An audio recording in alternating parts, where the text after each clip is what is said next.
नमस्कार. चला तर मग बनवूयात उपवासाचे डोसे.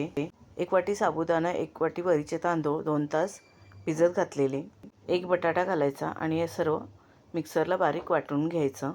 चवीप्रमाणे मीठ आणि दाण्याचं कूट घालायचं. सर्व मिक्स करून घ्यायचं. हे डोशाचं बॅटर जास्त पातळही नाही ठेवायचं, जास्त घट्टही नाही ठेवायचं, मीडियम ठेवायचं.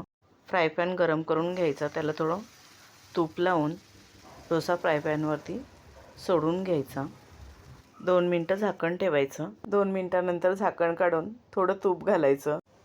1 ते 2 मिनटं असं शेकू द्यायचं आणि मग डोसा पलटी करून घ्यायचा. दुसऱ्या बाजूने सुद्धा मीडियम गॅसवरती 2 ते 3 मिनटं डोसा शेकवून घ्यायचा आणि मग काढायचा. अशा पद्धतीने आपण डोसे बनवले तर ते अगदी परफेक्ट बनतात आणि कुरकुरीतसुद्धा होतात आणि चवीलासुद्धा अप्रतिम लागतात. तर तुम्ही अगदी अशा सोप्या पद्धतीने उपवासाचे कुरकुरीत आणि चविष्ट डोसे बनवून बघा. तुम्हालासुद्धा नक्कीच आवडतील. व्हिडिओ आवडला असेल तर व्हिडिओला लाईक शेअर करा. धन्यवाद.